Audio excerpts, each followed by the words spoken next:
Hello and welcome. Welcome. Guess what time it is again? It is the Ladies' Diary. So, y'all go ahead, get in here, get settled, because tonight's conversation is one of those that it hits a little different, I guess. This isn't about what somebody did to you, this isn't about drama. It's not about pointing fingers. It's about something a whole lot quieter, actually, something that happens over time. And if you're not paying attention, it just becomes normal. And that is the habit of putting yourself last. Now, I'm not talking about once in a while. I'm talking about the everyday kind of last, the kind where you wake up already thinking about what everybody else needs before you even check in with yourself. That's the kind, too, where your body says, slow down, but your mind says, just one more thing. That's me in a nutshell.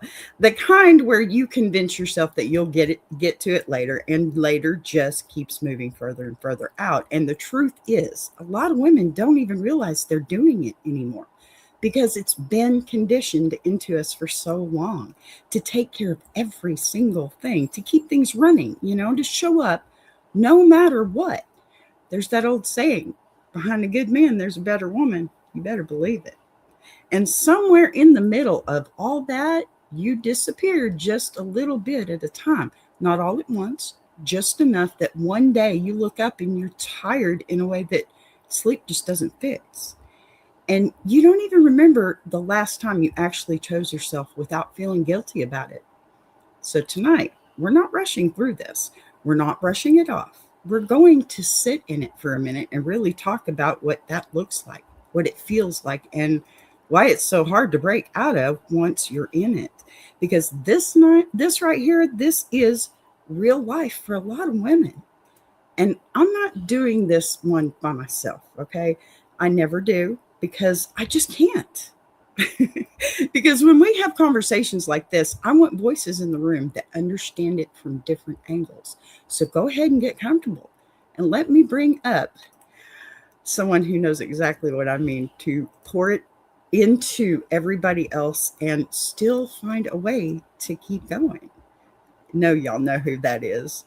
Mom Lines, I'm going to bring you on up here, honey, because I miss you as soon as I find your intro.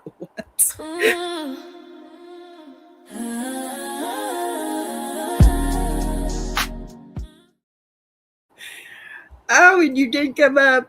There you are. It is one I'm of the here. days. You are here. I'm so happy you're here. I'm How here. are you, my sweet friend? I'm still battling a little bit of bronchitis, but it's Aw. okay. I couldn't miss. I couldn't miss, especially after last month. I could not Aw. miss. Well, you So know what? Stuff happens, and it does. usually to us, so it's It does. okay. It does. I don't know if everyone realized that. Um, in Arizona, I'm in Arizona. B is not, No. and time zone change, and I totally messed that up. So if you got to repeat last month, that's why. And that's I like to keep it real and authentic. That's what happened. So I was heartbroken, and I felt like I let B down, but Not we're at all. back. And I'm very excited today to have some other uh, wonderful voices join us. I'm going to bring them on as well Yes. and let them introduce themselves. But this is Patty, coaching for inspiration with Patty, and also Cami, and then Cami, which Cami, change by design or creative? Go ahead, Cami. You tell us. Probably change my design. Visual designs doesn't quite go with our topic for today. Okay. Okay. All right, that works. She's multifaceted, and so yeah, I'll let you guys when you talk tell a little bit about yourselves, but we're going to tackle a conversation together. And B, talk to us about what we're going to talk about. Well, basically, it's what we do is we read a letter that I've received over the last month, just something about mental or women's health awareness is usually what we try to lean towards, the best awareness that we can each month. And this month it just kind of hit hard for me because not only is my sister over there needing to take better care of herself, I know I do too. So this one just came out perfect. And it doesn't matter what you do in life as far as a job or anything like that, or even just a hobby. The fact of the matter is we are all women and we all work our tails off and we don't pay any attention to ourselves when we do. So if Mhm. that's okay. Mhm. Yeah. Yeah. So would you like me to go ahead with the letter or yeah. Okay. Absolutely. Let's get All into it. right. It's not a huge letter, but I think we've all asked the same questions before. Mhm. All right, dear ladies, I don't even know if this is a question or just something I finally had to say out loud. But I feel like I'm running on empty and I don't know how to stop without everything falling apart. I wake up already behind, already thinking about what needs to get done, who needs what I forgot yesterday, what I need to fix today. And by the time I even think about myself, I'm too tired to do anything about it. It's not that I don't care about my health. I do, but it always feels like something else is more urgent. Work, family responsibilities, things that can't wait. And somehow I always can. I've told myself I'll start tomorrow more times than I can count. But tomorrow comes and it looks exactly like today. I know we know what that feels like. Lately, I've been noticing things I didn't pay attention to before. Being tired all the time, feeling overwhelmed over small things, not sleeping right, not eating right. And I know those are signs. I'm not blind to it, but I still keep pushing through like I don't have a choice. And I think that's the part that scares me. I don't know how to choose myself without feeling like I'm letting somebody else down. I don't know how to slow down when everything around me keeps moving. And I don't know how long I can keep going like this before something forces me to stop. So I guess what I'm asking is, how do you actually start taking care of yourself when you've gotten so used to putting yourself last? And how do you do it without feeling guilty for it? Signed, trying to do it all, but losing myself in the process. Goodness. I mean, I know I've been there Yeah. many Yeah. times. I'm definitely there. I've Yeah. So I think we ebb and flow with being there. Like sometimes I feel like I got it all together, and then other times I feel exactly like our letter writer. It just and when we talk about the point of doing for others, it's different for each of us, right? Some of us, you're taking care of family. We're at that stage. A lot of us are parents or grandparents. We are taking care of our jobs, our careers, our businesses. All of these things are requiring our attention, and it's just like competing at times. And so for me, um, I have to just stop and and and maybe something slides, but I just have to stop sometimes and get myself together before I move forward, or unload my brain and list everything that I have on my plate and then prioritize. I don't know. What do you guys say, Cami? What do you do? I know you have a lot of responsibility too. Yeah. The letter writer, it's like they're pulling from my brain. Right. Yeah. Right. um, I do the same thing. The last probably 3 weeks, I've really kind of, I shouldn't say kind of, I have developed a pattern of when I'm starting to get overwhelmed is the pause. It's the pause, breathe, do something that, for me, cleaning helps me to kind of de-escalate the feelings. I don't know why that is, because cleaning's another chore, but for me, it really does. It's kind of therapeutic to just get your body moving and flowing, and the breath work that comes with cleaning. So that's what I've been doing lately. It's been lightening my load and really not thinking about the list. When I think about the list is when I get overwhelmed. So I just kind of remove myself from the list for a while. Mm-hmm. Mm-hmm. What about you, Patty? Well, this is a subject that I talk about a lot. Yes. For me and others that I help them schedule the time in for themselves within the week. So that helps when you schedule, oh, I'm going to go for a walk. I'm going to go do something for myself. I'm going to go have lunch with a friend. Actually book it and have it on your schedule. And if you do that, when you book time for yourself and it's non-negotiable, you will do it. Just putting that in there. I'm going to spend 10 minutes doing a meditation. I'm going to spend 10 minutes journaling or whatever. It doesn't have to be a lot of time. It can be short. But anytime when friends reach out to me and say, hey, let's go out for coffee or whatever, I say, okay, what day, what time? And I put it on the calendar, and then it's there that I actually do it. For my family, I even book time with them on my schedule because things can get wild. And then all of a sudden your whole calendar is booked and you have no time for you or your relationships and all of that.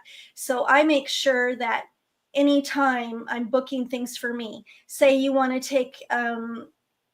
take 30 minutes out to exercise or meal prep, things like that, laying your clothes out the night before the day, doing all of those different things can really make a difference because you're putting it into action. When you don't book that vacation, you don't book that getaway, it will never happen because your calendar will fill up. But if you calendar it in, there's the definite chance you're going to do it. And you have to set up those boundaries of saying, I'm not going to change it. I'm going to follow through on it. And I think that's another thing is we think, oh, I need to change it because something else came up. Well, what's more important? What do you want in your life? Do you want that to take care of yourself? And for you, as if you're a caregiver in all those different many ways, you'll be empty and unfulfilled if you don't schedule time for yourself and for the important things in your life, your hobbies and things like that. That is so true. I remember I used to be the person who would always agree to do something fun or just do something in general, or people invited me, and then I would always cancel. Like I would always find a reason to not do it. I would say I'm too tired, or oh my God, I got so much on my plate. I'm not, and just as of late in life, I stopped doing that. Like I consciously stopped and I said, if I make the commitment, I'm going to follow through, because people start realizing that that's your pattern, and then they stop inviting you. And then you lose friends, you lose people, and it makes people think you're not a priority. I love what you said, Patty, about things like meal prep, laying out your clothes, all those things. Believe it or not, they do make your life easier in the long run. And I think that we forget those things. I think many women don't even notice that they've been neglecting themselves until it's too late. And too late looks like poor health, something that sits you down. What do you guys think about that? Bronchitis. Right, right, right. That was me. Same here. Same here. I mean, personally, I could probably name 1,000 things wrong with me right now, but not one of them is big enough to deal with what I'm dealing with. Otherwise, it's more important. All these other things. I have my granddaughter, I have my husband, I have my children, and putting me last only seems like the right thing to do. Like the letter, and as I said when we were opening, you've been conditioned. Because you watched your mom do it, you watched your grandmother do it, and that's just the way I was raised by my grandmother for a long time. And to me, it was a necessity to step up and take this role without question. When I got married 34 years ago this month, so it's like, yeah, right. I'm gonna pat myself on the back for that one. That's big. Yeah, I mean that's the whole point. Is that's what we think. Women are supposed to take that role on because the man's got all this other stuff going too, right? And you have to compliment him because he's working hard. At least that's how it was for me. Maybe not for everybody, but for me, that's how my grandmother was. She was in the American Legion, and they were at the Rotary Club and all these other things, and all these things that I wish were here now that I couldn't get into anyway. Here's the thing. I couldn't do all that stuff with what's on my plate now. So it's evolution, but is it really? Because it's just trading one set of complications for another per generation, right? Sorry, going on a different tangent here, but I think it covers that feeling for me. That's what. No, I mean, I think. No, I think you're spot on in that. I think we sort of normalize what we do. I mean, it becomes, like you said, it's generational. What we saw that we admired in women has a great deal to do with it as well. My mother was that woman that could manage the house and kept it clean and beautiful, and food always perfectly cooked and great meals. And I look back at that now and go, how did she do all that? But she had a host of other issues, but she was really spot on when it came to taking care of the house, taking care of the man, and doing what she was supposed to do for me as her only child. I didn't miss meals. I was always beautifully dressed, and everything that was supposed to happen. That's functioning, and she functioned very well. But that was a time, right? But we do have responsibilities. We do have things that gradually creep up that may be invisible. Kemi, you've shared that you are very responsible for your parents, right?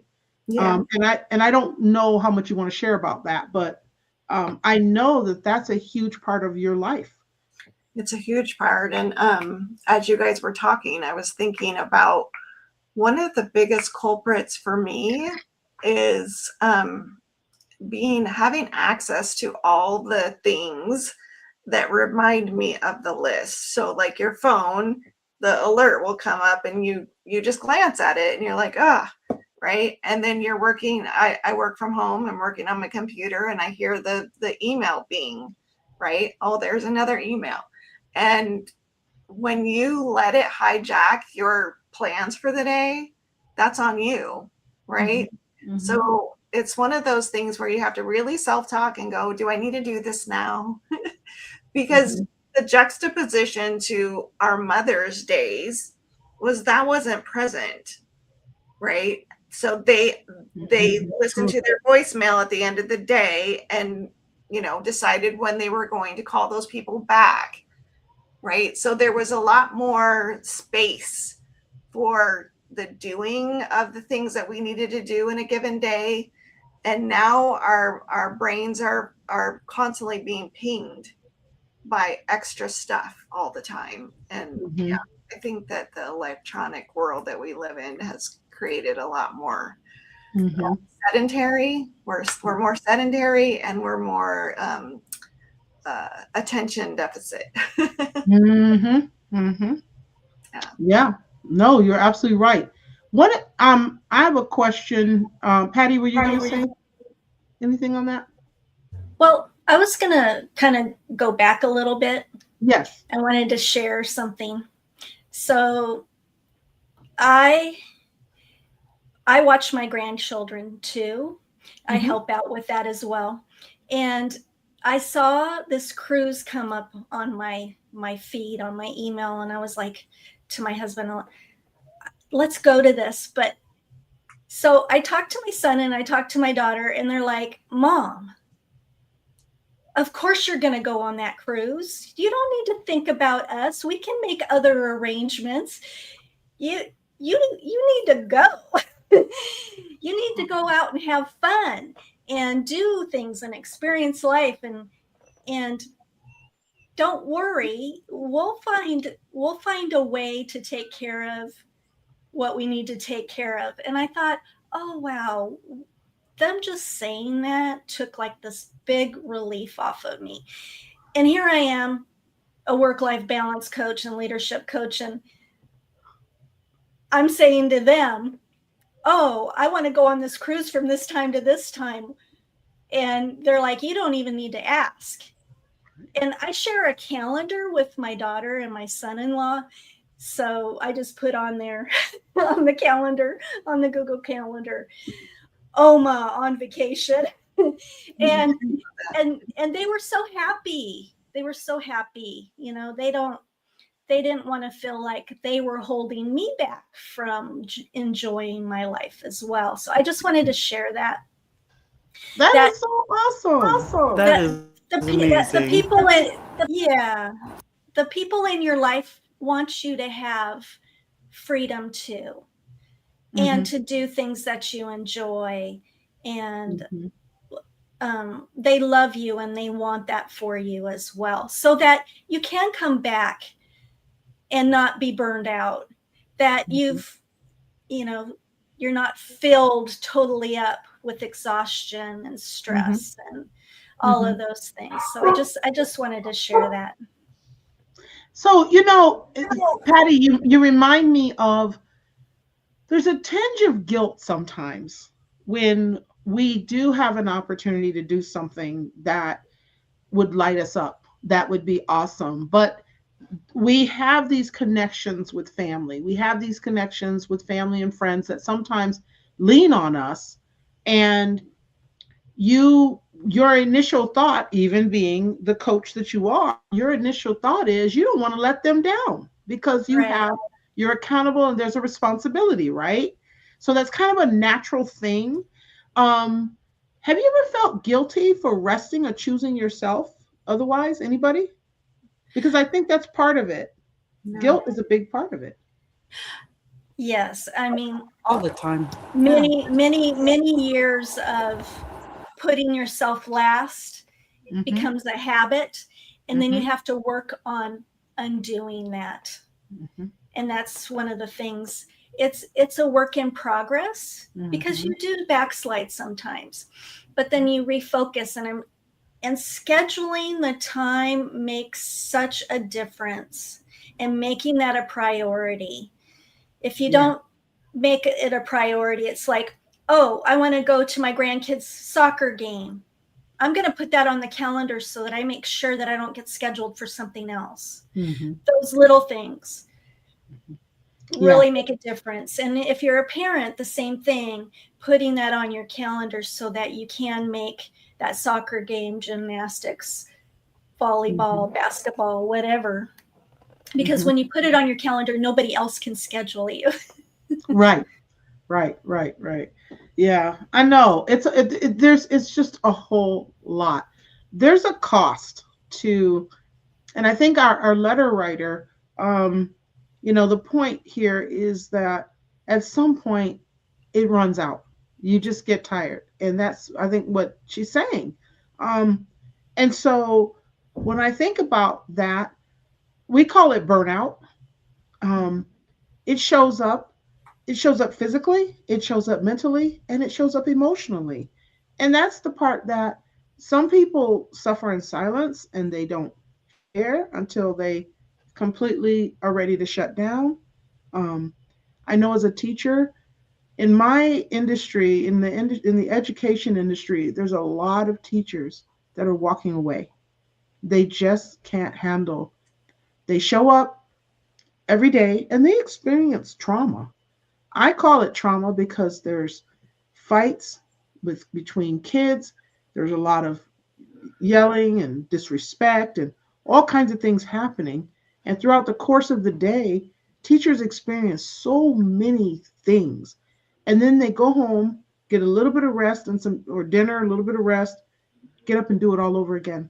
5 days a week. It's a lot. And I had to realize that when I fell, you guys remember, and I was in the boot, and the boot forced me to slow down, that's when I had my realization that I was burned out. I love teaching. I love kids. I love what I learn from them. I teach eighth grade. It's like the best grade. But man, I when I had to stay home, elevate my leg and everything in my foot, and just chill, I realized that I felt different. But I didn't realize it at first. And then that really, for me, I decided to change up what I was doing and how I was doing it in the classroom. And through Rising Resilience, that's why I'm creating some of the tools that I am for teachers, because I feel for my colleagues. I feel for them. It's tough. It really is. And that's just one career. I don't even understand how firemen or police officer, I mean, on and on, EMT, I don't know how they do it. Constant trauma, constant. Um, but what we're talking about today, specifically women who are designed to nurture, right? We're designed to nurture. So it's almost like we go on autopilot to take care of everything and everybody because that's in our DNA. Um, don't even realize what's going on until something shows up. So it's called the empty cup, right? Agreed. Agreed. It it's hard to fill that cup up too, isn't it? Mhm, I mean, because mhm, you want to pick your battles, to be able to win the war. But when you have so many battles, it's hard to fill that cup up because you have to keep kicking that battle out. you mhm, know, for me, mhm, I think the biggest problem that I have is the guilt. I really do, because mhm, sometimes it feels like I'm not doing enough when I'm doing way too much. But then again, if I don't do that, who's going to? So I feel guilty if I don't, because nobody else really. My problem is nobody knows my job because I won't let them do it. You know, mhm, that's the mhm, biggest thing, because they're not going to do it the way I want it done, and which is my way. And I guess that's a bit of a control issue for me. But, when you do it all, you got to have some kind of control. And I think I burn out more on the control than the mhm, situation itself. So, but that's just me, mhm, mhm, It could be mhm, different for others, of course. mhm. Mm. Yeah, Patty, you're a coach in this area, so I imagine you talk to a lot of people. Um, and your background, if you would share a little bit about, your years in corporate and your realization to get to where you are coaching for inspiration.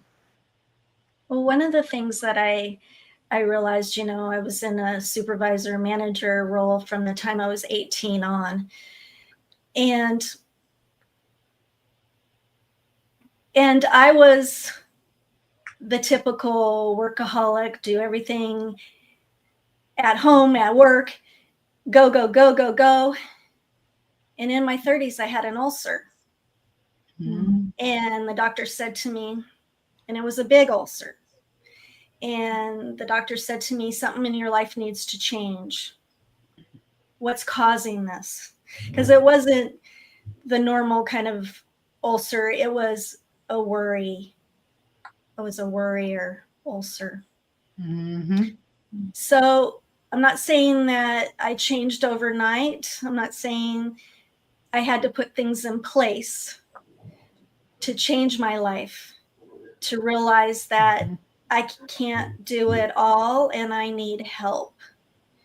And I think it's coming to that realization and making little tiny steps in the right direction to change things in your life. But it's the awareness.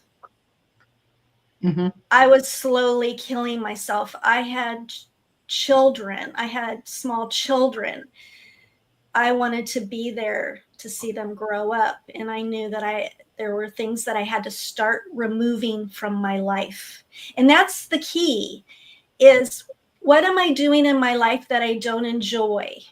And start slowly removing those things so that you have room for the joy in your life, the things that you truly want to do, and to take care of yourself.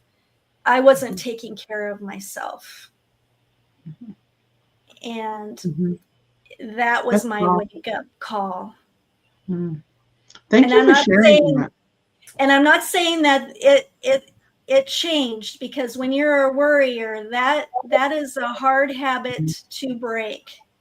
And when you're a doer, that's a hard habit to break. You know, you have to start eliminating one thing at a time, slowly. Start removing the things that you really don't need to do, and asking others for help. How hard is that? Sometimes it's hard for us to ask for help, but once you start, it gets easier. And trusting people, because Boss B, she mentioned only she can do it, because that's the way we think. We don't want other people. Yes, it is. Well, what I found as a manager and a supervisor is giving up that control and delegating, that others are learning and from it and becoming better and getting better skills, and they may do it a different way and it might be better than the way you were doing it. Yeah. So giving a chance. Now, you're taking a risk. It may not go the way you want it to go, but sometimes it's awesome. You don't have to do it anymore. Somebody else is doing it and they enjoy it and they're learning. And that's what I found. That's good advice. Absolutely. Yeah, that is really good advice. So what if you're like, Cammie, when we talk about your responsibility with your parents, you are the qualified person. You are the one. And that's not something that you can, I can't really pass it off. Right. Yeah. It was funny because you asked earlier, the guilt, and I don't have guilt. I have overwhelm. I don't feel guilty by taking on all this stuff. I feel a sense of there's pride in there. There's they did it for me. I need to do it for them, right? Like they raised me. I'm gonna help them, right? So it's kind of, what comes around goes around kind of a thing. But for me, I think it's 100% the list. And when I just don't pay attention to the list, I am more calm. It's do the next thing. Do the next thing. There was this thing that we were taught in an assembly line production. I used to work for Motorola, and they used to have training called Just in Time. and the most optimal unit is 1. And so, you do the 1 and pass it on, do the 1, pass it on, right? Manufacturing like. So I kind of take that mental approach with my list. It's like, I'm just going to look at it, not the whole thing. What's the next thing? Do that. What's the next thing? Do that. And then once I'm done with whatever I could do in that day, the rest of the list goes to the next day. And yeah, there's some things that have to be done that exact day. So those are the priorities, but that's kind of how I've always been. I'm like Patty was talking about earlier, the doer. I'm definitely a doer. I'm definitely a workaholic. But when I'm done, I'm done. So it's I get to that point in the day where I'm like, okay, I think I've done enough. I got to pull away from whatever I'm doing and take a break. So, yeah. In the comments, someone mentioned ADD. I think I have it. Yeah. I'm ADHD. Yep. That makes it even more complicated. My list is like moving pieces all over the place. Yeah. And, we used to joke, if you've ever, Cammie and I used to go to the coffee shop and just hang out and talk. Of course, we were working as business partners and creating and curating and creating. And she'd say, people can't even walk by the glass because my attention would go with it. And she'd always call me out on it. It's so funny. If someone walked in the door, it didn't matter. I couldn't stay focused. Yeah. Well, on top of life happening, that's another thing that I deal with. So I don't know if our letter writer has this issue, but it's a real thing. And so for me, I have grandiose ideas. I'm a very big picture visionary. But when you start bringing that stuff down the funnel, oh my God, there's a bunch of details underneath that I have to handle that I don't like. And so that creates overwhelm for me. But I'm just learning now that I need to focus on one thing at a time, like Patty said, and like Cammie's saying too. Don't look at the whole list, look at parts of it. But I just really want to cover that for our listeners because there are so many people out there that their brains won't allow them to stay focused. And that's a big part of the overwhelm. And then feeling poorly about yourself as a result of that doesn't help at all. Right? Right. We also have a question from the peanut gallery over here. Okay. Walt wants to know, question, when you take everything on yourself, does it make your spouse feel like a spectator rather than a partner? And then is it fair to blame them for not helping? Oh, wow. That's good. Yeah. That's a good question. And then he says, sometimes people build their reputation on doing it themselves and feel that delegating makes them less valuable or dispensable. That would be me. On the button, because if you don't do it my way, then you're not doing it right.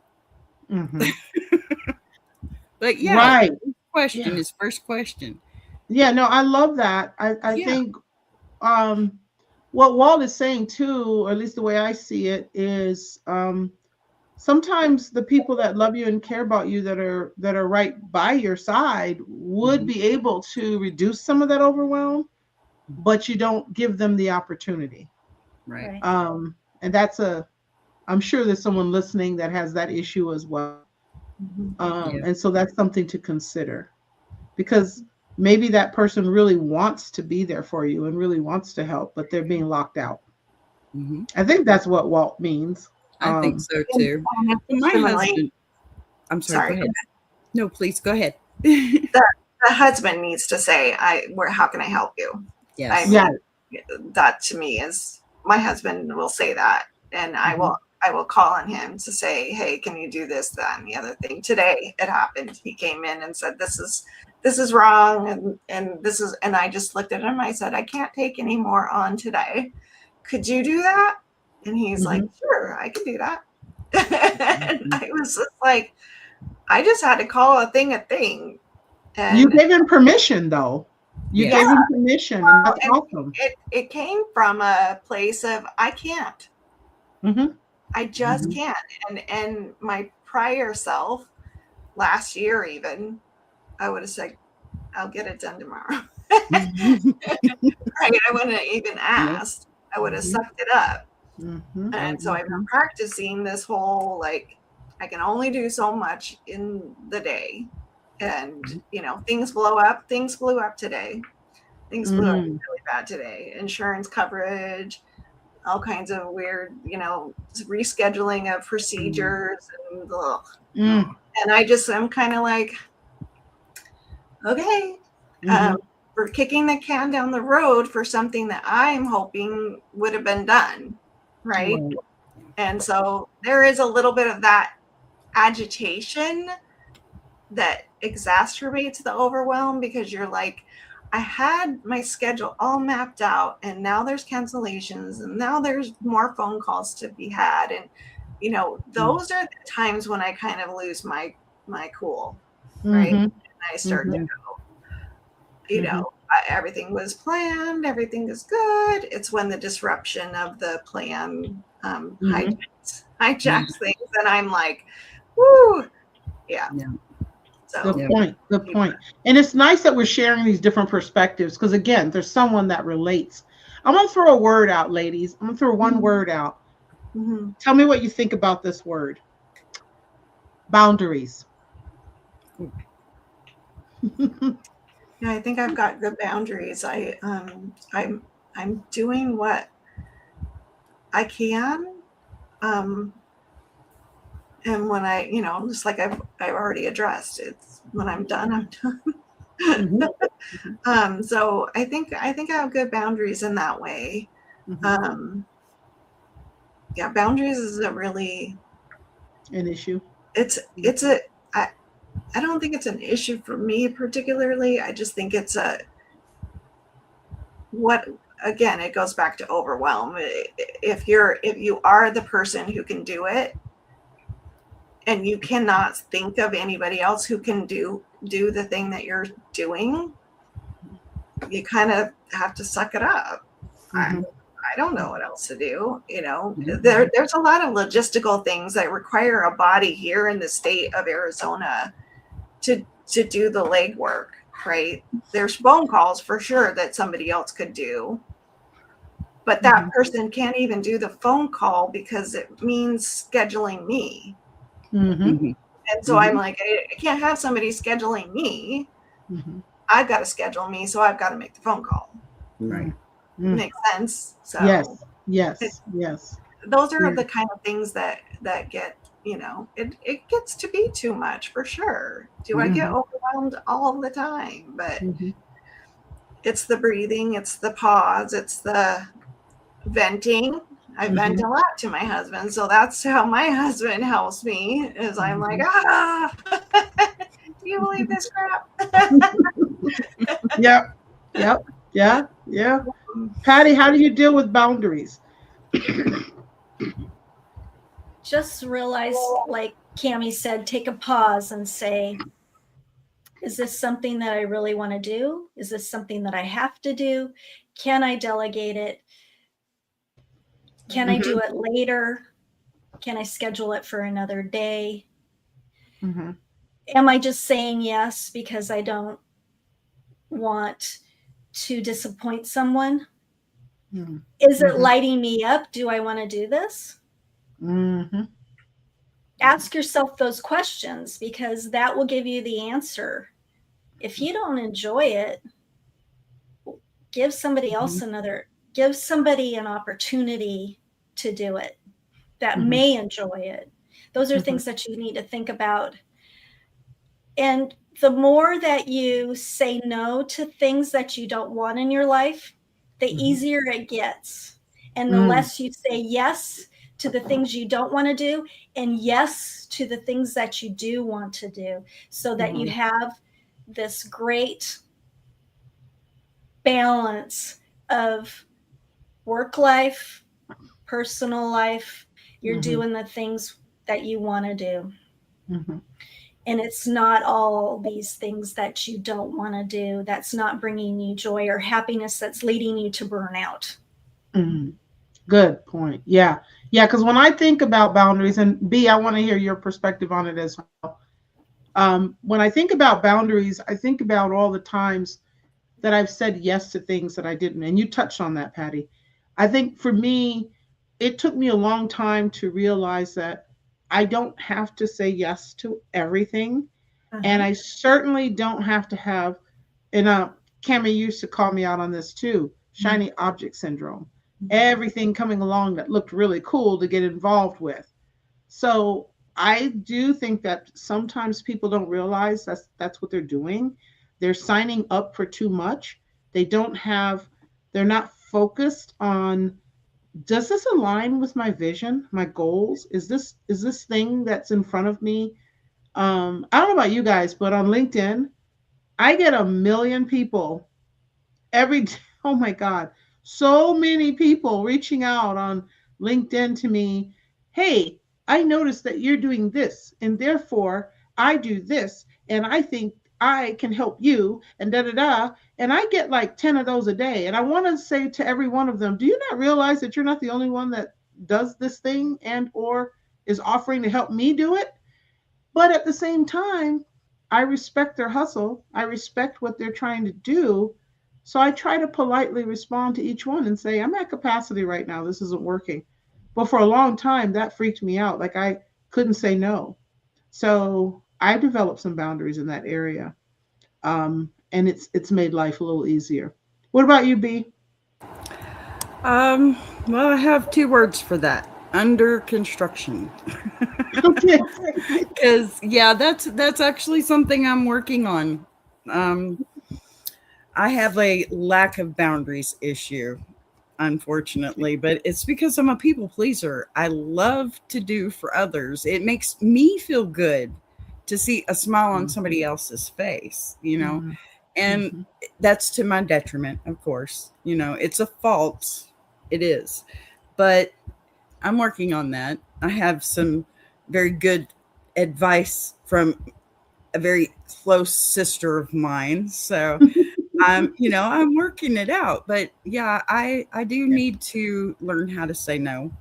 And it's hard because there's guilt with that too. And it's overwhelming when you want to say no, but the disappointment that's coming with it from them, it's under construction. Yeah, you're a work in progress. First of all, thank you for being vulnerable. Thank you for being honest and sharing. And people need to understand too, our listeners need to know, we are people. We are not by any means perfect. We are all a work in progress. We are all learning. We just happen to want to share our lives and what we learn with others. And this is why we're on this platform. But we are all still growing in some area. So I really appreciate you sharing that. I want also our listeners to realize that what we're talking about is not an overnight instant shift for some. No. At all. Right. It's not, right? Right. And what's really key is if you focus on shifting tiny habits. That's the thing that works the best. When you try to, what's that saying? How do you eat an elephant? One bite at a time. Right? How do you eat an elephant? One bite at a time. What about blow up a mountain with dynamite? Okay, I can go on and on. But the point is, it's achievable. So to our letter writer, whatever it is that feels insurmountable, I mean, Patty gave some really good stuff, some really great snippets that if you just took some of the advice that Patty gave in this call, I mean, she could send a bill. Honestly, absolutely. Because she did some coaching on this call. But the truth of the matter is, change your habits, right? You know me, I have to, now we're shifting from the lemons to the lemonade. And the lemonade is you can accomplish whatever it is you'd like to Mhm. if you just develop habits. Cami gave us an example of I'm not, I mean, these are my parents. I'm here for my parents and I'm going to be here for them. Doesn't mean I don't get overwhelmed. Doesn't mean things don't blow up, like you said. But Cami, I know you well enough to know that you have developed some consistency, some structure, and some habits Yeah. to allow you to show up for your parents and maintain your businesses, right? Yeah. And I don't have, I'm lucky, knock on wood, that I don't have a family system that expects more than what I can give. Mm-hmm. So I do know that there's a lot of women out there that have judging eyes on them. You know, how come you didn't do this? And what about me? And, you know, being pulled in several directions. I'm lucky that I have a family system where I can say, can't do it. No time. Don't have the bandwidth for that. I'll do it next week. You know, Mm-hmm. I'll just tell them. I'm like, just not happening this week. Mm-hmm. Absolutely. So yeah, so we have to understand, have conversations with our family and friends about our capacity, what we're able to do. The other thing that one of the profound things that I've always benefited from is that our thinking that other people are expecting us to do this by this date or this way or this method or whatever, we do that to ourselves. And so we have to really say, am I making this up or did somebody tell me I had to have it done today? Mm. Did somebody Mm. tell me how to do it this way? Mhm. No, I did it. So I'm making the rules for how it's done. And Mm. if I take, you know, extra hours to do that, that's on me. That is so good. That is so true. And Absolutely. the next thing I was going to go into, and Cami, that was a perfect segue. Cool. Identity versus mindset. Yeah. Identity versus mindset. Our identity is a big part of it, right? So what we believe, our filters, the way we see things. I mean, we talk about this a lot in terms of personal development. Who you are, your self awareness is like number one. Yeah. And when you understand who you are, the way you process and think, your filters, it helps a lot to put everything in perspective, especially if you're making small decisions, habits that are going to have great results as long as you are consistent with it. But you have to first be real with yourself. Am I that person that sees things one way? And the Mhm. truth of the matter is, it's not the way that, it may appear to be. My filters may tell me this is happening, but it's really not. Um, do I have to get permission to not do this thing today? Yeah, when you're working on a job and you have deliverables. I worked in corporate, so I love that word, deliverables, right? That's one thing. When you know, okay, these are the deliverables, and I can't move that date without going through a whole project management nightmare. That's one thing. But in reality, the things that overwhelm us oftentimes are not that big. They're small things. They're about managing our homes, our lives, and everything else. So your mindset's important and who you believe that you are. Who are you outside of what you do for everyone else? Mhm. That's the question. That's the big question. Yeah. Who are you? When you strip everything else away, all the ways that you show up, Cami, you are very much so still a wife, still a Yep. mother. Yep. If we remove what you're doing for your parents out of the equation, you still show up in those other roles, Yeah, I do. right? Mm-hmm. And that's what's key. Overwhelm can get your mind muddled and you forget all that. And you get so lost that it goes into depression. Patty, you gave us a lot of hints on that as well. You know, Were you going to say something? Um, No, okay. yeah, I think that, what you said about the little things can be the big things that can put you into overwhelm. And just removing those little things can help, ease that tension or that stress. If it really doesn't need to be done, or it's not even, it's something that you put on the list that really, does this even need to be on the list? And just thinking about, what are my priorities? What's going on in my life? Is this something I'm putting pressure on myself?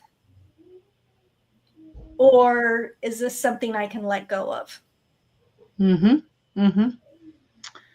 Yeah. And I would say to really identify what are the areas in your life that you're overextending yourself.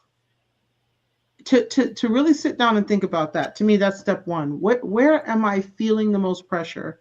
Where am I overextending myself? And then look at what are the habits that you can develop, or how can you tweak how you're doing what you're doing.